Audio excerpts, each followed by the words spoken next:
Dozens of people join in on the search for a missing San Antonio woman. We want to know what happened to this amazing woman who was such an amazing pillar to the community. There's a lot of unanswered questions in this case. I will call it what it is. It's a missing persons case under very suspicious circumstances. Happy birthday to me. Blow it out. Andreen McDonald, and then her daughter Elena McDonald. Andre, he was a major in the Air Force. He worked in cybersecurity. They were very well off and enjoying, from the outside looking in, what looked like a really nice life. But behind closed doors, we know now that there were definitely some issues. He thought that she was trying to scheme to cut him out from the business. She was done with the relationship and she wanted it to be finished. They follow him all the way to a gun shop. And weirdly enough, he goes through the entire process. He pays for the firearm, but he leaves without the gun. He didn't answer questions about where his wife Andreen McDonald could be or what happened the last time he saw her. He's a highly intelligent person, and I think he knows exactly what he's doing. And I think that quite frankly, he probably thinks he's smarter than anybody in law enforcement. We didn't have enough without a body to go forward on. We're still looking, the family's still holding out hope. We miss her. We miss her.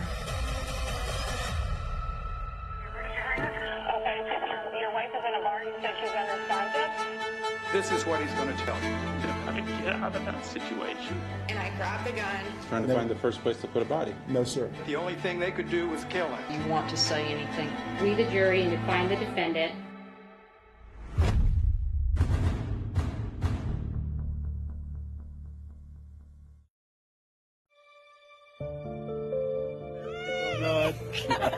We kind of had everything together. What's up, Ducky? What's the one? Happy birthday to me. Blow it out. A picture-perfect, beautiful family. Andreen McDonald, and then her daughter Elena McDonald. She was an autistic child, but she was super bright. Andre McDonald was the father and the husband of Andreen. They were both immigrants from Jamaica. In a way, they were a true immigration success story. Andre, he was a major in the Air Force and he worked in cybersecurity. Happy welcome, Andreen McDonald. She was a go-getter. She had an entrepreneurial heart. You have to love what you do because the effort that you put into your business, it will ultimately reflect on the service that you provide. At only 28 years old, she had already created several home health businesses here in San Antonio. You have to have compassion in the senior care world. And Andreen was able to connect with those families in a way to build that trust level and bring them in and take care of their loved ones. They lived in the Stone Oak area here in San Antonio, a very big house. They had a pool in the backyard. They were very well off and enjoying, from the outside looking in, what looked like a really nice life. But behind closed doors, we know now that there were definitely some issues of domestic violence, intimate partner violence. There was jealousy where Andre believed that Andreen was having an extramarital affair, and that enraged him, that she was keeping in contact with a former boyfriend. There are also some issues in terms of how the business was run and Andre wanting more access to the funds within the business. Andre had provided the startup money for the business, and they were 50-50 partners. It was a multi-million-dollar business that she was running with her and her team. They went to go get their taxes done at a local H&R Block, and when they were there, Andre found out that there was a separate business that had been opened up by Andreen, but it was something that he was not aware of, and he became very angry. He thought that she was trying to scheme to cut him out from the business. When the McDonalds returned home, the argument got even more heated. A lot of this argument was via text, even though they were in the same house.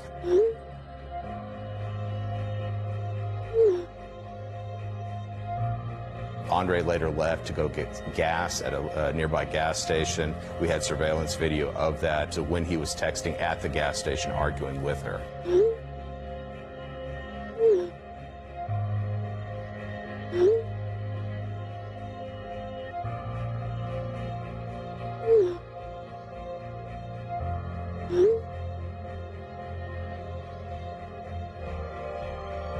And then you could tell with Andrene's last text to him that she was done. She was done. She was done with the relationship, and she wanted it to be finished. Andrene's phone was last connected to the cell network at 12:02 a.m.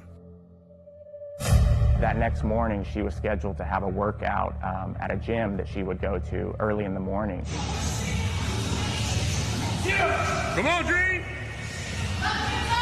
She was a fitness fanatic. She was in extremely good shape. On this day, she did not show up for her workout, and she did not show up to work, and she did not get Elena ready for school that day. That was a big deal to her friends and family. She's not picking up her phone, and they're worried about her, and they actually go to her house to look for her.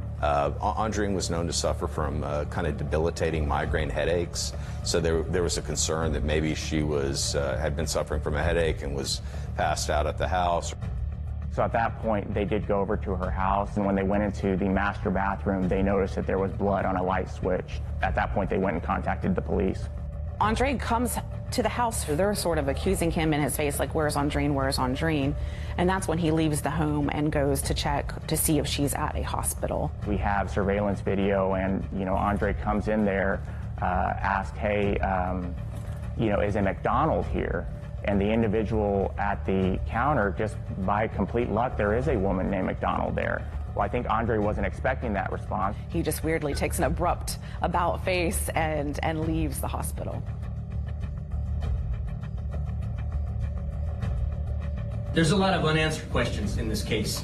I will call it what it is. It's a missing persons case under very suspicious circumstances. Mr. and Mrs. McDonald both have ties to the Caribbean. I will say that. So it's entirely possible that Ms. McDonald left the country of her own free will. She is an adult and may be in another country at this point. Is it possible that she's also the victim of foul play? Yes, that's absolutely possible. The next day, as investigators would later learn, Andre heads out to a hardware store. We had surveillance. We know that Andre purchased several items, a axe, a log splitter, some industrial trash bags. He also got 2 gas cans. So, he seemed very calm. The items that I think were more damning, like the axe, those things he paid with cash. He tells the police that he did have an argument with Andrene that evening about the business. After the police kind of questioned him a little bit more about the situation, he says that he doesn't want to talk any longer, that he wants an attorney. Well, at that point, the police secured a search warrant for the house. They took swabs of the blood. The police also find what sometimes we refer to as a burn pile in the back. We could tell there was a zipper in there that was burned. The Bexar County Sheriff's Office had sent somebody to the house to have surveillance. And then they follow him all the way to a gun shop where they see that Andre proceeds to go in and purchase a firearm. And weirdly enough, he goes through the entire process. He pays for the firearm, he does all of the paperwork, but he leaves without the gun. And then that's when they place him into custody. We were not certain if there was some suicidal thoughts going through the suspect's mind or the subject's mind. At this point, I think it's safe to say we are considering him a suspect in the disappearance. While we can't narrow down exactly what offense is taken, I think it's safe to say that it's a very real possibility that she could have been harmed physically during some of this. And now there is a second search of the McDonald home. We found some things that really quite disturbing: a shovel, an axe, some heavy-duty trash bags, some work gloves, and 2 5-gallon containers of gasoline, and a burn pit. And a hammer in a trash can that had not been in the garage the day before. They processed the hammer, and ultimately we found blood and Andrene's DNA on that hammer. We believe that Andrene McDonald is no longer living. All they needed now was a body.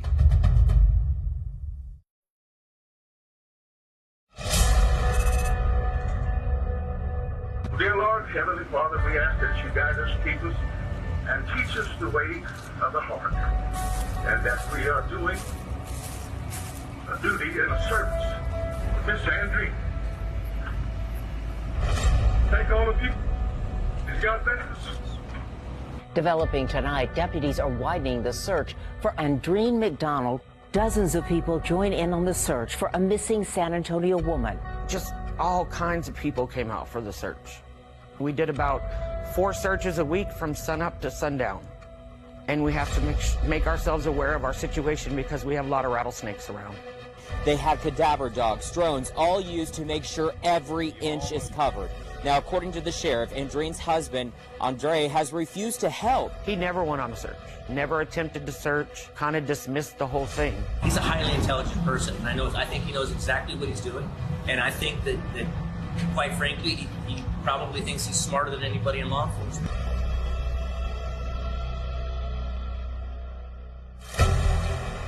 But that only added to the resolve of law enforcement to take some action. 2 days after his wife went missing, Andre McDonald was taken into custody on a charge of tampering with evidence, the only charge prosecutors thought they could bring. Without a body, it's really hard when you don't know what actually was the cause of death.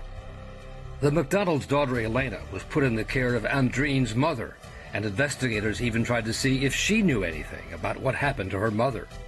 It's hard to know because of her autism, so ultimately there wasn't anything that we could use from Elena. The search shifted to Camp Bullis, where Andre McDonald's phone indicated he had been in recent days. Nearly 500 volunteers, airmen, and deputies searched Camp Bullis today looking for Andreen McDonald. It was very wooded, rocky, lots of hills up and down, and it was extremely hot. At this point in time, we're still looking. You know, the family's still holding out hope, hoping that maybe she was still alive and that we would find her. It's now day 15 since Andreen was reported missing, and still nothing. And so I just keep going. We want to know what happened to this amazing woman who was such an amazing pillar to the community, for the daughter to have closure and for him to get what he deserves. But McDonald was soon able to post bond and was released from jail and put on house arrest. He didn't say anything when he walked out of the jail here. He didn't answer questions about where his wife Andreen McDonald could be or what happened the last time he saw her. And that's when we were all like, whoa, what's going on here? He's a dangerous person. With the door barely cracked, here's the only thing he told me. No comments right now, just nothing. Relax. Today also happens to be his daughter's 7th birthday. Is there something you would like to say to your daughter? No, I don't have anything else to say, but thanks. I'm not making it any secrets about it. I believe he was involved to some extent in what ultimately happened to Andreen McDonald, and we're not going to rest until we hold everybody accountable that was involved in her disappearance. So the volunteers continued their efforts, even bringing in a psychic. What she does is she wakes up in the middle of the night or whatever and writes everything down. She said a lot about Andreen. She just said that she was in an open field on some private property with some animals. Of course, she's not going to be able to give me an address or a street unless she sees that in her dream. Weeks, months went by with no success.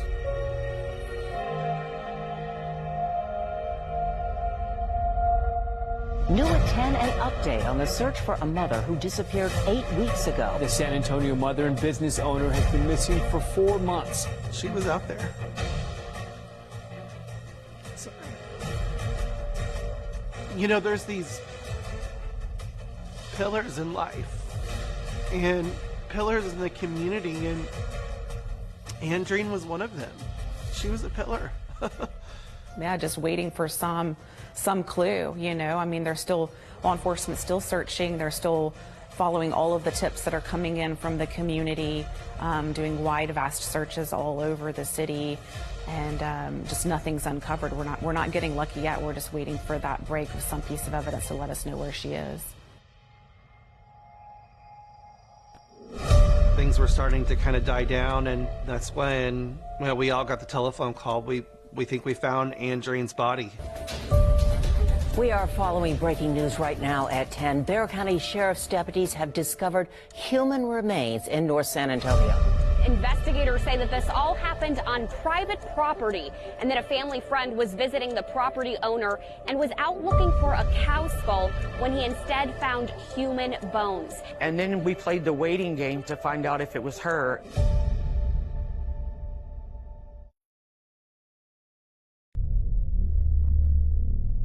The search for missing mother Andreen McDonald is officially over.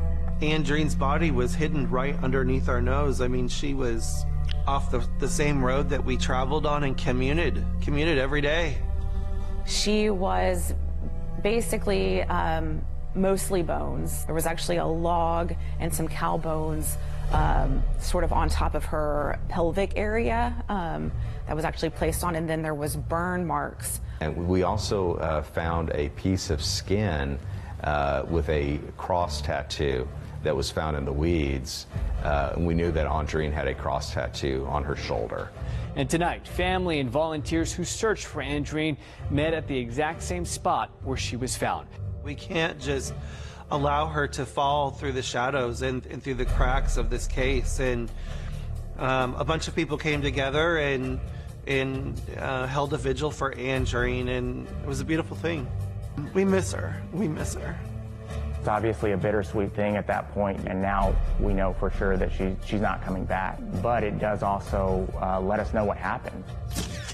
And now, finally, there was enough evidence to charge Andre McDonald with the murder of his wife. He gave up peacefully and without incident, and so we were able to bring him in. And now we begin the process of preparing this case to go to trial with the DA's office. Probably our biggest strength was that there's lots of signs of cover-up. And on his phone were literally hundreds of searches. Things like how long does it take bones to turn to dust? Do maggots eat cooked meat? Essentially what he did, setting her on fire, trying to dispose of the body. He also looked up several different type of legal terms. Can you try a case without a body? It was really helpful. This was really a way that we could kind of look into the mindset of what Andre was thinking and what he was doing in those weeks leading up to us finding Andreen's body. And as prosecutors looked into his family background in Jamaica, there was a strange discovery. That Andre's father has been accused of killing his first wife as well as his third wife. We've seen where it becomes a thing that people are willing to kill people for money. He's accused of setting her car on fire, and then we know that Andre also used fire in an attempt to cover up his crime. Like father, like son, kind of made a wild story even more wild. But it was deemed too prejudicial to bring it up in Andre McDonald's trial. And as prosecutors prepared to pick a jury, they knew the case was far from a slam dunk. We may know circumstantially, what happened or have beliefs about what happened, but when it comes at the end of the day, in order to convict somebody of a crime, we need evidentiary proof. We have a situation where two people see what happened, and one of them's no longer here to tell their story, and the other one may not be willing to tell their story. Another potential weakness is the fact that because the body had been missing for so long, there were some difficulties in the forensics being able to tell exactly what happened. We couldn't say whether she was stabbed, whether she was choked, whether she was poisoned. So without that, we still have a hurdle to get over.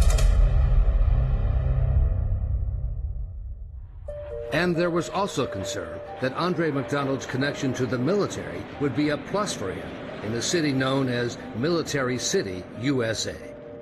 Several military bases in town, so it does have a very large presence of either active military or former military. We were concerned about that, because he doesn't fit, the quote-unquote, profile of a criminal. And this was a success story, an immigrant who moves here and goes to school and becomes a decorated, member of our armed services. A judge even reduced Andre McDonald's bond, and he remained free in the months leading up to his trial. Well, those who knew Andreen telling me off camera that they are not happy one bit upon learning of Andre McDonald's reduced bond, a man, an Air Force major who's been behind bars for more than a year and a half.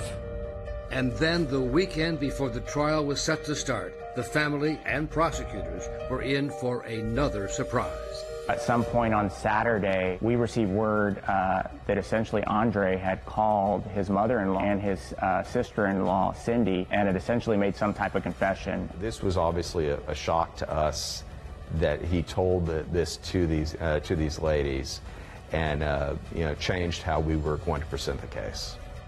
And now prosecutors had to prepare for the possibility that Andre McDonald would take the stand and finally tell his side of the story.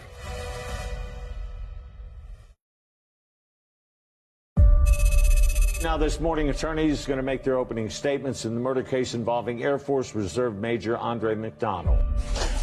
Ladies and gentlemen, Prosecutor Stephen Spear had to rewrite his opening statement to deal with the surprise developments over the weekend.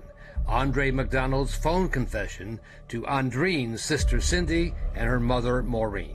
We obviously brought that up in opening statements. Hey, jury, you shouldn't have any question that he was the one who killed her. You're going to hear that the defendant on Friday told Maureen that he stomped on Andre in front of their 8-year-old autistic daughter in the main bathroom of the house. You're going to hear that as the defendant took the daughter upstairs, he left Andre on the floor, wheezing in the throes of death. You're going to hear that he told Maureen that when he came back, she was dead. Now it just shifted to, is it a justified killing or is it murder? Folks, after you hear all of this evidence and you consider everything that we present to you, it will be clear to you that Andre McDonald committed the offense of murder. Thank you. City Council, that's what you got.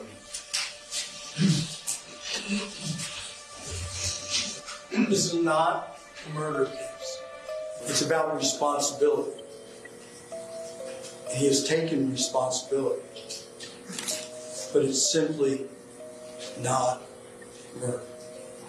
Whether it's accident, a mutual fight, criminal negligence, manslaughter is one thing. But what happened in the brief time upstairs on Solitude Cove is simply not murder. That's what the evidence is going to reveal. The prosecution's first witness was Andreen's sister. My name is Cindy Johnson. When you realize that you're speaking to Andre McDonald, how are you feeling? I was nervous, confused. My mind was blank, and I was breaking. You said you were breaking. What do you mean by that? Breaking down. It was difficult for her, seeing her brother-in-law, seeing the person who killed her sister. Did the defendant tell you why he was calling, what his purpose was? He wants us to know the truth. What Andre had told Cindy as well as Maureen was that they had an argument in the bathroom. She keeps coming up in his face and arguing and saying terrible stuff to him. After he said that she was arguing with him, what did he say he did? I don't remember the word, if it's push away, or drop down, drop her on the floor. Did he say after he caused her to go onto the ground, what did he do next? He used his foot and stomped her. He said he used his foot and stomped her. While he was stomping on Andre when she's on the ground, did he say if anybody saw it? Elena. Who was Elena, their daughter? Yes. Andrew was wheezing, and he left and go take Elena to put her to bed. Did he say what happened next? After he put her to bed and came downstairs, and if you realize that Andrew was dead. The prosecution then took more than a week to lay out its best physical evidence, including the axe. And is 310 what was found in the back of that porch mechanic? Yes, it is. And the hammer found with what was almost certainly Andreen's DNA. So if I had a population of 95 octillion, 970 septillion people, I would expect to see this profile one time. Plus, McDonald's internet searches. Those web searches after the fact were just horrendous. I think that was probably some of our strongest pieces of evidence. In his testimony, the medical examiner pointed to some of Andreen's broken ribs and backbones, but on cross-examination, he said it was impossible to determine the actual cause of death.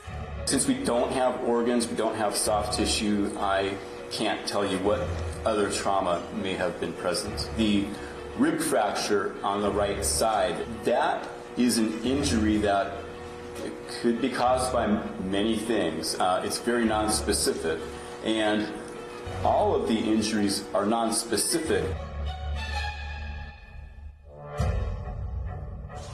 Good morning, sir. Good morning. Can you please introduce yourself to the jury? My name is Paul Anderson.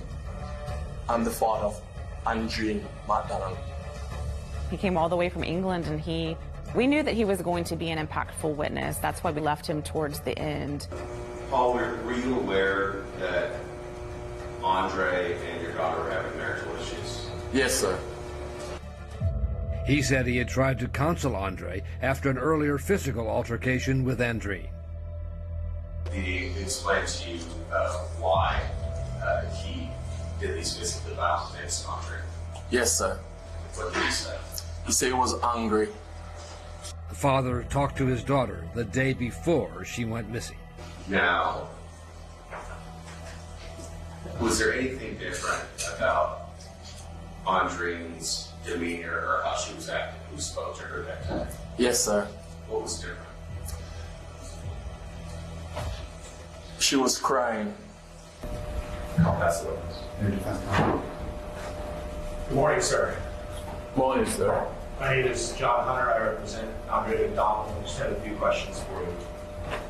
The defense used family home videos to show that Andreen was very physically fit. Have you ever seen Andreen carry Andre around on her shoulders before? Yes, sir. She could lift a lot of weight. Yes, sir. You know your daughter. You know that your daughter would also sometimes have a temper on her, right? Have a what, sir? Have a temper.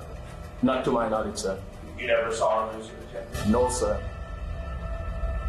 I'll pass the witness. Thank you, please. Thank you, sir. You don't have to say that. This is the state of arrest. The stage was set for Andre McDonald to take the stand.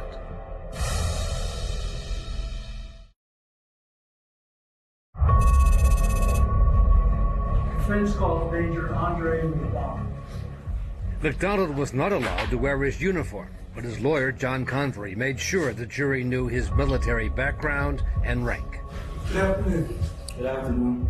Are you Major Andre McDonald, the United States Air Force Reserve? Yes, sir. Where in San Antonio were you stationed? I was stationed in Blackton, Space. His lawyer showed McDonald the surveillance video of him at the gas station when he was having the angry exchange of text messages with Andreen over a business deal that he was not aware of. I mean, this was a very big discovery. I mean, it's not every day you find out your wife's ripping you off. I'm sorry, your wife's ripping you off. And McDonald said when he got home, Andreen began using curse words from their native Jamaica. So she yells out the same curse word again, the Sokimana Bati boy, and charges into the room to confront me.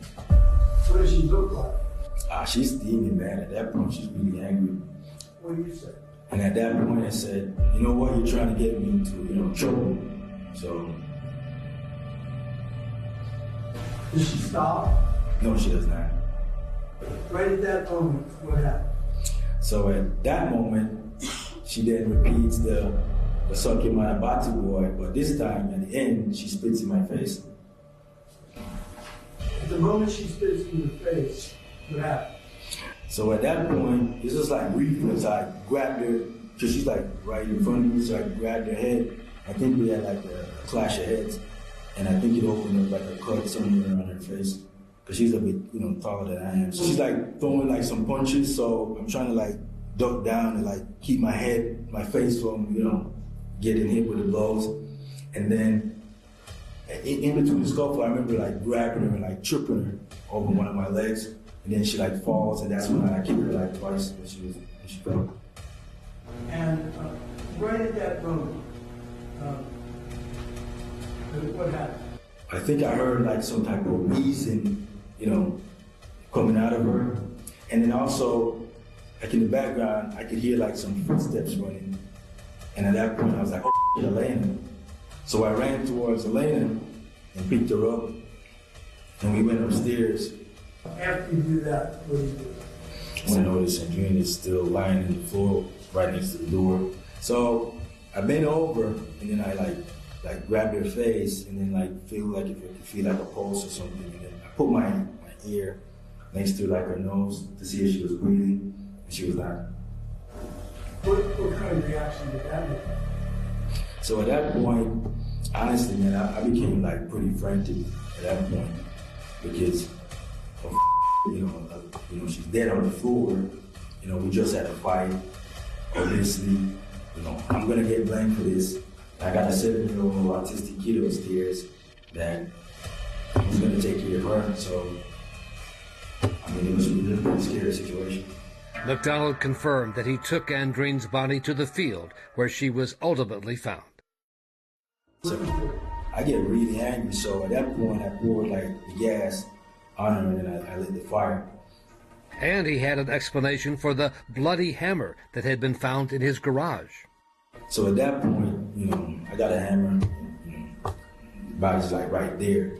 So at that point I just got really pissed off and started like, hitting the body with the hammer. It was almost like he was a sociopath, kind of the lack of emotion or empathy for what he did. Most people, even if they killed somebody in self-defense, you would think would feel sorry for the fact that they caused somebody's life to end. You said that you were going to blame for this. Do you think you were guilty of it? No, I didn't think I was guilty. I just kept repeating in my head, like, how the hell does this happen to me and me and all people? Like, why the hell did this have to happen to me? Me, how is this affecting me? Repeatedly. It was a very odd experience. Absolutely. Did it ever occur to you to get help? At that point, I wasn't thinking about getting help because there's no one to help. You never thought, I need to call EMS, maybe they can revive her, nothing like that? I never thought about calling anybody to revive a dead person, so I'm not sure what you're asking. Now, you said that you made the decision to strip her body of her clothing, correct? Correct. Why did you take her clothes off? Honestly, at that time, I don't even have any idea why I did that. You don't know why you stripped your wife naked and left her in the field? That was a very stressful situation I was in. So a lot of the things I did that night, I guarantee you, they don't make any sense. So you just stripped her naked and left her body there, but you're not sure why? I'm not sure why I burned the clothes in the bucket either, sir, to be honest. Why did you do this? Why did you do that?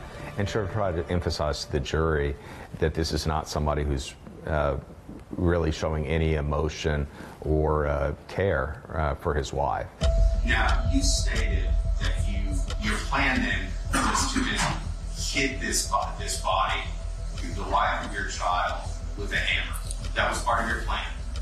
My plan was to hit the person that basically, in my opinion, caused this whole circumstance. And I was pretty upset with that person at that time. You thought it was her fault, right? It's absolutely her fault. You were aware that people were looking for Andre? I was aware that there was a big surge going on throughout March when I was incarcerated. At that point, you're the only one who knows that she's dead, correct? Yes. And as these people spend thousands of hours searching, your daughter and your mother-in-law are trying to find out what happened to her. You don't think to tell them? No, I did not think to tell them. One of the things that really kind of threw him off was when I asked him about the cell phone searches. Searches like how long do fingerprints last outside? How long does DNA last outside? Go ahead. Would it surprise you that during all those searches you never once searched self-defense? If I never did what? You never once searched self-defense. Mr. Spear, I got arrested. That surprised you? I got arrested on March. Answer my question, but that surprised you. I don't know how to answer that question. Yes or no? On your phone, you never searched that term, but that surprised you. Probably not. I always felt that Andreen was physically fit, Andre was as well, that he likely had hit her to either stun her or incapacitate her. I felt that if it was a fair fight, she would have taken a piece out of him. Did you have any injuries on yourself at all? No, the thing happened within a few seconds, like I said before. And just so I understand, you're saying that she died simply because you used her weight against her to get her down to the ground and kicked her twice. I'm stating she died from one of those kicks. Sir, I did not murder Andreen. We'll pass your arm. Then you can sit down. Absolutely.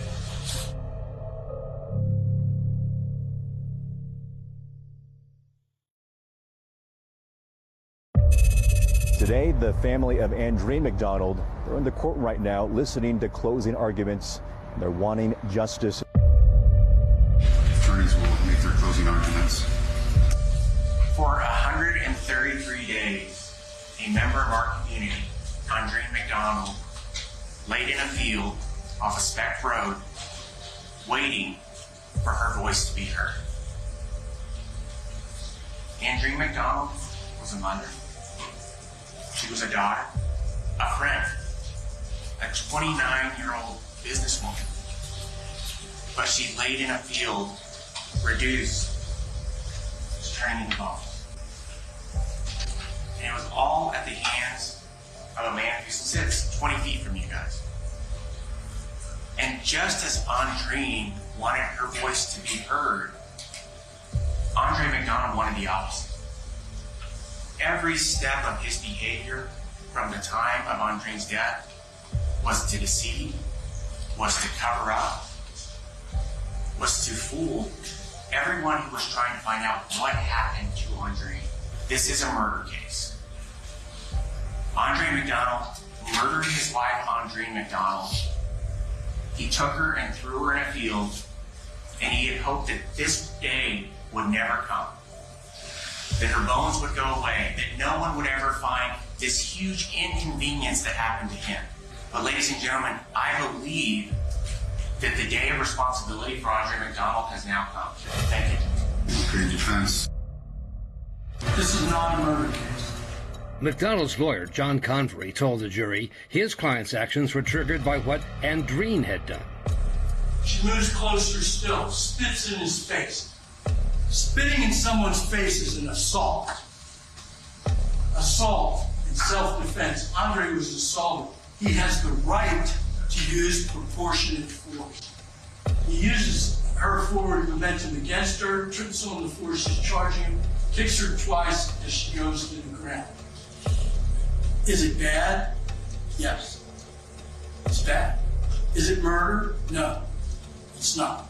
They were arguing for self-defense, and if not self-defense, manslaughter. You, each and every one of you, have to do what you think is justice. But I'll tell you what, when you're all done, it's still going to be a tragedy. A terrible, terrible tragedy. Okay, thank you, counsel. Okay, ladies and gentlemen, you have all the law and evidence before you. You can go ahead and recess to pick your co-person and begin your deliberations.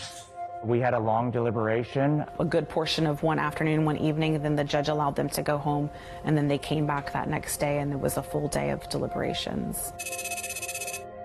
At one point, jurors were actually deadlocked. They told the judge they could not reach a decision, and he instructed them basically to try harder. We knew that they were getting hung up on something. The longer it goes, the more nervous you get. You're wondering, where is the jury split? What issues are they having? It took the jury 2 full days to reach a verdict.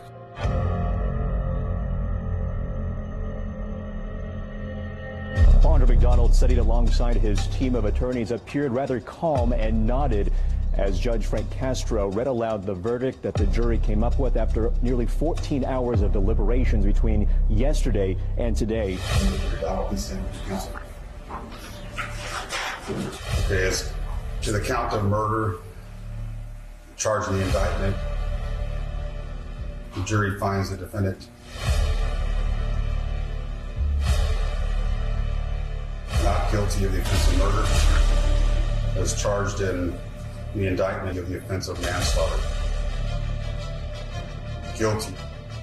Breaking news, Major Andre McDonald has not been found guilty of murdering his wife, Andreen. McDonald has instead been found guilty of manslaughter. Ultimately, it's no secret that the verdict is not what we had hoped for. At the risk of speaking for the family, I do say so. I would venture to say it wasn't what they had hoped for.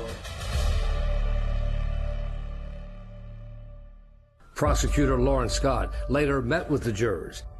Without having a specific cause of death, they just didn't feel comfortable that he intended or knew that he was going to cause her death.